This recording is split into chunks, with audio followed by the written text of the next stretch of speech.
Hi guys, welcome back to my YouTube channel trading secrets. तो आज मैं आपके साथ डिस्कस करूंगा जो प्रीवियस निफ्टी की एक्सपायरी थी, जो इस मंथ की लास्ट 3 एक्सपायरी थी, उनको रिव्यू करूंगा। उन पर्टिकुलर एक्सपायरीज ने कैसा परफॉर्म किया एंड तो इस पर्टिकुलर निफ्टी की एक्सपायरी में हमने जो ट्रेड लिया उसको हम रिव्यू करेंगे and how this particular expiry has been profitable for us. अगर आपको पता नहीं है तो बता दूं कि मैं जो बेसिकली अपनी personal expiry day strategy deploy करता हूं, जो कि बेसिकली फोकस है लो ड्रॉडाउन के ऊपर। तो वही एक्सपायरी डे स्ट्रेटेजी मैंने इन पर्टिकुलर निफ्टी या सेंसेक्स में मैं यूज करता हूँ। निफ्टी पे मैंने यूज करी है, तो लास्ट 3 एक्सपायरी को हम अच्छे से रिव्यू करेंगे। तो फटाफट मैं आ जाता हूँ अपने लैपटॉप स्क्रीन पे ताकि मैं इन डिटेल इन चीजों को समझा पाऊँ। देखो गाइस, ये है बेसिकली निफ्टी का चार्ट। देखो मेरा निफ्टी की या मेरी जो पर्सनल एक्सपायरी डे स्ट्रेटेजी है, जो कि बेसिकली लो ड्रॉडाउन पे फोकस है, उसका बस मेन मोटिव यही है कि बेसिकली सीपीआर के बेस पे मैं अपना व्यू बनाता हूँ मॉर्निंग में 15 मिनट्स की कैंडल के बाद। And according to view I will deploy my strategy. ठीक है, अगर फॉर एग्जांपल मैंने सीपीआर को देखा, कैंडल्स के पोजीशन देखे, मुझे लग रहा है बुलिश व्यू बनना है, तो मैं वहां पे कॉल पुल स्प्रेड बनाता हूँ। अगर बियरिश व्यू बनाना है तो पुट बियर स्प्रेड बनाता हूँ। एंड इफ आई फाउंड कि भाई मार्केट न्यूट्रल रह सकता है as per the candles and price action, तो वहां पे ऑफकोर्स हम स्ट्रेटल को डिप्लॉय करेंगे। ठीक है, ये सब चीजें आपको आती है, लेकिन ड्रॉडाउन को कम कैसे करना है, अपने लॉस को कटेल कैसे करना है, अगर प्रॉफिट हो रहा है तो उसको कैसे हमें प्रॉफिटेबल रहना है, बेसिकली वो सब कुछ मैं अच्छे से आपको समझाता हूँ। ठीक है, तो सबसे पहले मैं आपको एक काम करता हूँ, मैं एक्सपायरी बाय एक्सपायरी समझा रहा हूँ। जैसे कि इस मंथ अप्रैल मंथ में 3 एक्सपायरी हो चुकी है, 3 वीक निफ्टी की।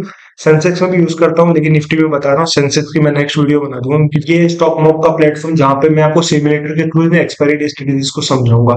तो सबसे पहली एक्सपायरी थी यहाँ पे 7 तारीख को, ट्यूसडे के दिन एक्सपायरी होती है। तो हम 9:30 पे अपनी स्ट्रेटेजीज को डिप्लॉय करते हैं। ठीक है, तो 7 तारीख का चार्ट मैं लगा लेता हूँ फटाफट आपके सामने। तो ये 7 तारीख का चार्ट है, देखो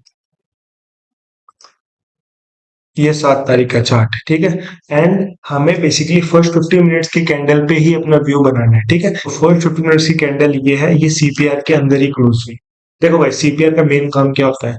CPR basically attracts candle. CPR है क्या? Basically simple question, CPR previous day के हाई, ओपन और क्लोजिंग को, प्राइस को लेके एक हम रेंज बनाते हैं। एंड बेसिकली एक तरीके से आप कह सकते हैं मीडियन है प्रीवियस ईयर के प्राइस एक्शन का। ठीक है, और अकॉर्डिंग टू सीपीआर मार्केट भी इसके अकॉर्डिंग ही घूमता है। फॉर एग्जांपल अगर आज 50 मिनट कैंडल सीपीआर के अंदर घूम रही है, इसका मतलब कल का जो प्राइस एक्शन हुआ है उसी को फॉलो कर रही है आज की कैंडल, है ना? इसीलिए सीपीआर के अंदर घूम रही है। तो यहाँ पे मैं बेसिकली साइडवेज मार्केट लेके चलता हूँ। मुझे लगता है कि मार्केट यहाँ पे साइडवेज हो सकता है। ठीक है, हो सकता है, ये हम व्यू बना रहे हैं। ठीक है, हो सकता है मार्केट यहाँ से वन में ऊपर या नीचे भी भाग जाए, राइट? तो हम यहाँ पे बेसिकली साइडवेज स्ट्रेटेजी डिप्लॉय करेंगे। क्यों डिप्लॉय करेंगे? क्योंकि हमारी फर्स्ट 50 मिनट्स की कैंडल सीपीआर के अंदर बनी है। अगर फॉर एग्जांपल ये first 50 minute candle R1 resistance के ऊपर बन जाती है, जैसे कि देखो ये आपको पता होगा, ये R1 रेजिस्टेंस होता है नीचे की, और S1 रेजिस्टेंस होता है। ठीक है, अगर मैं मेरा खुद का ये है कि अगर फॉर्चून कैंडल R1 से लेके S1 के बीच में कहीं भी बनती है, तो मैं वहां पे साइडवेज स्ट्रेटेजी लेके चलता हूँ। वहां पे मैं स्ट्रेटेजी डिप्लॉय करता हूँ, या स्ट्रिंगल या जो भी साइडवेज स्ट्रेटेजी वो परफॉर्म कर दूंगा। अगर फॉर्चून की कैंडल मान लो यहाँ पे कहीं बनी, R1 के ऊपर बनी, ठीक है, तो सीपीआर का मेन काम है वो है कैंडल्स को अट्रैक्ट करता है। अगर 15 मिनट्स की कैंडल R1 के ऊपर बन रही है तो वो सीपीआर को नीचे की ओर खींचेगा। अगर S1 के नीचे बन रही है तो वो अपनी ओर खींचेगा। तो तब मैं वहां पे जैसे first place candle, for example next example में देखेंगे, फर्स्ट प्लेस कैंडल मान लो सीपीआर के R1 रेजिस्टेंस के ऊपर बनती है, तो मैं यहाँ पे बियरिश पोजीशन बनाता हूँ, क्योंकि मुझे पता है कैंडल्स नीचे आएगी एज पर सीपीआर।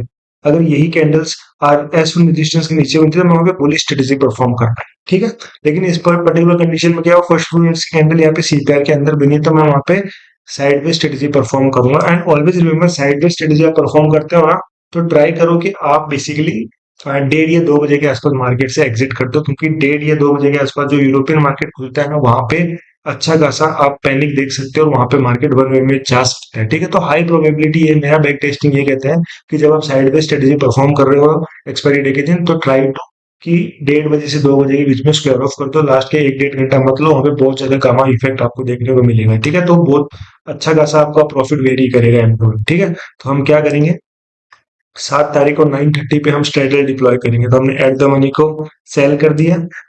ठीक है, एंड हम यहाँ पे 150 पॉइंट दूर का हम बाय कर लेंगे एज ए हेजिंग पर्पस। ठीक है, ये 150.2 का हमने हेज पर्पस यूज किया। ठीक है, हम मैं बता देता हूँ पोजीशन साइजिंग मैं कैसे करता हूँ। जो मेरे साथ कम्युनिटी में ट्रेड करते हैं उनके साथ मैं बताता हूँ पोजीशन साइजिंग को किस तरीके से हम बेसिकली लेके चलते हैं। देखो फॉर एग्जांपल, अगर आप ये स्ट्रेटेजी कर रहे हो, ये all are option selling strategy with hedging position, तो हम यहाँ पे 10 लाख कैपिटल मिनिमम लेके चलते हैं। 10 लाख का मिनिमम कैपिटल है, एंड हम 1% से ज्यादा का, ये बहुत कंडीशन, 1% से ज्यादा का हम लॉस लेंगे ही नहीं। फॉर एग्जाम्पल मान लो 10 लाख का 1% 10,000 होते हैं, तो 10,000 से ज्यादा का हम लॉस लेंगे ही नहीं।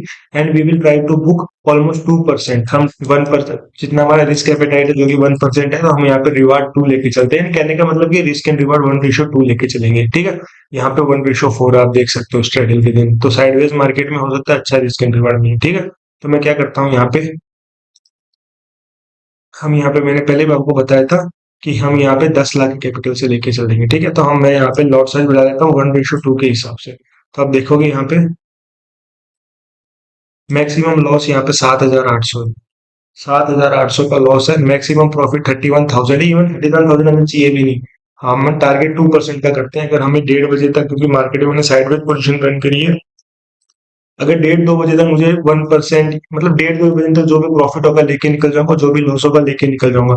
मैं यहाँ पे एडजस्टमेंट बिल्कुल भी नहीं बता रहा। ठीक है, अगर आपको एडजस्टमेंट सीखना है जो मैं यूज करता हूँ जब मार्केट मेरे व्यू के अगेंस्ट आता है, तो कमेंट जरूर कर देना। मैं next part of the video में जरूर इसका एडजस्टमेंट की एक अच्छी खासी एक लॉन्ग फॉर्मेट वीडियो बना दूंगा, जहाँ पे आपको अच्छे से एडजस्टमेंट समझ में आएगा। सो अगर जानना है एडजस्टमेंट के बारे में तो कमेंट जरूर कर देना एडजस्टमेंट लिख के। ठीक है, तो बेसिकली यहाँ पे रिस्क एंड रिवार्ड बहुत अच्छा है 1:4, पर ऑफकोर्स हमें 1:2 ही रिस्क रिवार्ड चाहिए, इस पे हम काम करते हैं। ठीक है, एक्सपायरी डे के दिन। ठीक है, तो अभी अगर चाहो तो 15 मिनट से आगे भी कर सकते हो। ठीक है, यहाँ पे कैपिटल कितना यूज हुआ, ओनली 5 लाख। हम कैपिटल कितना लेके चल रहे हैं, 10 लाख। ठीक है, रेस्ट ऑफ 5 लाख यहाँ वहाँ कहाँ गया, वो हम बेसिकली एडजस्टमेंट के लिए हम यूज कर रहे हैं। ठीक है, तो फॉर एग्जाम्पल मैं मान के चलता हूँ 1:30 बजे मैं पर्टिकुलर स्ट्रेटेजी को क्योंकि साइडवेज टर्न किया, तो 1:30 बजे के आसपास मुझे 7,000 रुपए का मिल रहा है। और 2 बजे के आसपास आप स्क्वायर ऑफ कर ही दो, 1:30 2 बजे के आसपास, लेट्स सपोज हमने 2 बजे स्क्वायर ऑफ किया, तो हमने मोटा मोटी 7,000 रुपए का प्रॉफिट अर्न कर लिया इस particular strategy, which is 0.7% of our total capital. 10 lakh का 0.7%, 7,000 रुपए हमने अर्न कर लिया साइडवेज मार्केट में। देखो, साइडवेज मार्केट में अर्न कर लिया। तो ये एक्सपायरी हमारी फेवर में थी। हमने साइडवेज व्यू बनाया, थोड़ा सा ऊपर एकदम साइडवेज नहीं रहा, थोड़ा आगे पीछे रहा, लेकिन हम यहाँ पे प्रॉफिट लेके निकल गए, नो डाउट। ठीक है, तो ये स्ट्रेटजी हमारे हमारे लिए वर्क करी इसमें। ठीक है, अब आता हूँ मैं नेक्स्ट एक्सपायरी में, इसको मैं क्लियर कर देता हूँ। नेक्स्ट एक्सपायरी कब की है यहाँ पे, सॉरी, नेक्स्ट एक्सपायरी है 13 अप्रैल की, क्योंकि 14 को बेसिकली मार्केट हॉलीडे था, तो 13 अप्रैल को यहाँ पे नेक्स्ट एक्सपायरी थी। तो मैं 9:30 पे अपनी स्ट्रेटेजी डिप्लॉय करता हूँ। सबसे पहले मैं 13 तारीख का चार्ट आपको दिखा देता हूँ। ठीक है, कुछ समझाने लायक बात है, आप देखो कितना मस्त चार्ट है ये। मैंने आपको अभी बताया था, ये सीपीआर यहाँ रहा। फर्स्ट ओपनर्स कैंडल कहाँ बनी है, ये S1 है। ठीक है, ये ग्रीन कैंडल आपको दिख रही है, ये S2 है, और ये नीचे S3 है। तो जो फर्स्ट ओपनर कैंडल बनी है ना, वो S2 और S3 के बीच में बनी है। अगर ये यहाँ कहीं बनती ना S1 और सीपीआर के नीचे बीच में, तो मैं वहां पे साइडवेज पोजीशन रन करता, लेकिन ये S3 के आसपास बन रही है, तो यहाँ पे मैं बुलिश स्ट्रेटेजी डिप्लॉय कर रहा हूँ, क्योंकि मुझे पता है कैंडल्स बहुत नीचे बन रही है और सीपीआर उसको अट्रैक्ट करेगा। तो मैं यहाँ पे कौन सी स्ट्रेटेजी डिप्लॉय करूंगा, call bull spread bullish strategy. ठीक है, हम वही 9:30 पे कॉल बुल स्प्रेड रन कर देते हैं भाई, ये रन कर दी हमने। And this is a simple call bull spread, आप देख सकते हो यहाँ पे। एंड यहाँ पे रिस्क एंड रिवार्ड 1:1.2 है, तो 1:2 तो नहीं है, लेकिन स्लाइटली हमारे फेवर में ही है। तो हम according to our risk appetite या पोजीशन साइजिंग हम लॉट साइज अपना बढ़ा देंगे। ठीक है, हमें 1% ज्यादा का लॉस नहीं लेना है, याद रखना।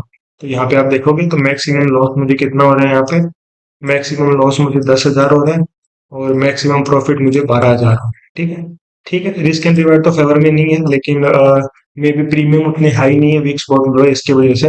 बट हम ट्राई करेंगे कि हमारा 10,000 भी लॉस नहीं हो। ठीक है, एंड अगर हम एडजस्टमेंट नहीं कर देंगे, मार्केट तो वन वे में भागा है, तो हमारी व्यू के अगेंस्ट में, अब व्यू के अगेंस्ट तो गया नहीं, फेवर में ही गया।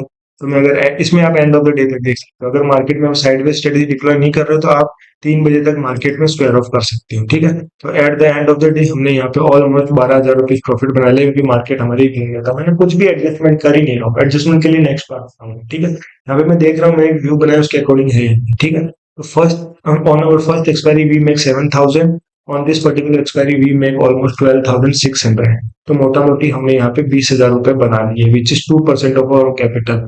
ठीक है, 2% बहुत ही ज्यादा है, कम नहीं है 2%। आप याद रखो निफ्टी में भी ट्रेड कर रहे हो, सेंसेक्स में भी ट्रेड कर रहे हो, और निफ्टी की 2 एक्सपायरी में हमने 2% बना लिया। ठीक है, मैं तो यही बोलता हूँ कि अगर मुझे महीने का 2 से 3% मिल जाए ना, मैं बहुत खुश हूँ। ठीक है, साल का 36% होता है, मतलब आपने almost 95 trader mutual fund houses को बीट कर दिया। बहुत बड़ी बात होती है। इवन कंसिस्टेंट बनाना बहुत मुश्किल है, बट अगर आप फोकस और डिसिप्लिन के साथ रहोगे तो of course nothing is impossible.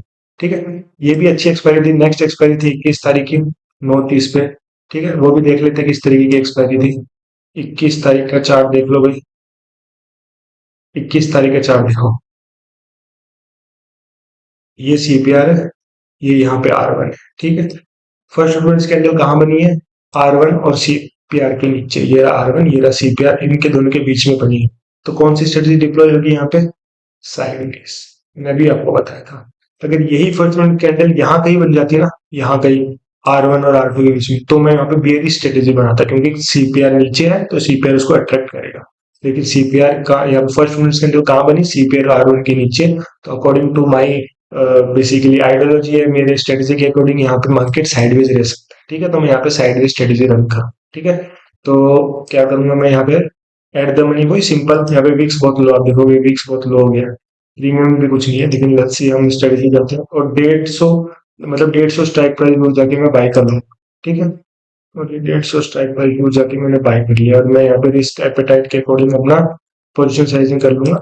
This is, आप देख सकते हो यहाँ पे लॉस मेरा है ऑलमोस्ट 10,300 और प्रॉफिट है 18,000।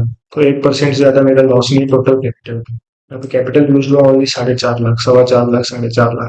तो रेस्ट ऑफ द 6 लाख मेरे पास पड़ा है फॉर एडजस्टमेंट। और एडजस्टमेंट हम next part of the video में सीखेंगे, अगर आपने कमेंट किया, अगर आपको जरूरत लगती है तो।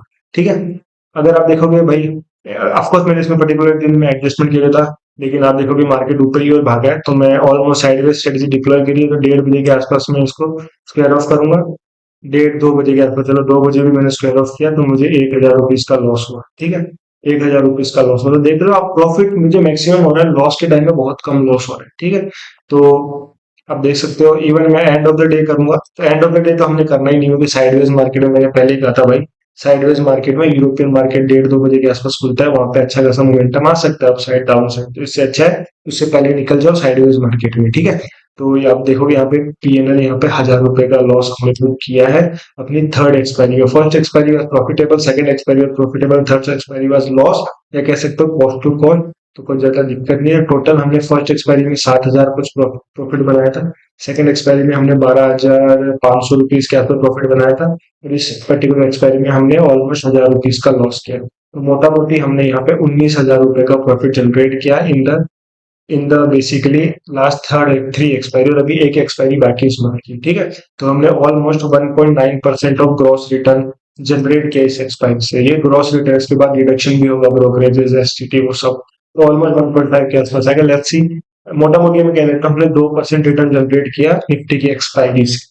अभी आई होप आपको समझ में होगा कि मेरी एक्सपायरी डे स्ट्रेटेजी है क्या। ठीक है, अभी मैंने जैसे कहा था कि ये सब ऑटोमेटेड है, एल्गोस के थ्रू रन करता हूँ, बस मैं डिस्क्रिशनरी वे में कुछ सेलिंग और बाइंग भी करता हूँ साथ साथ में, जैसे जैसे मार्केट मूव करता है।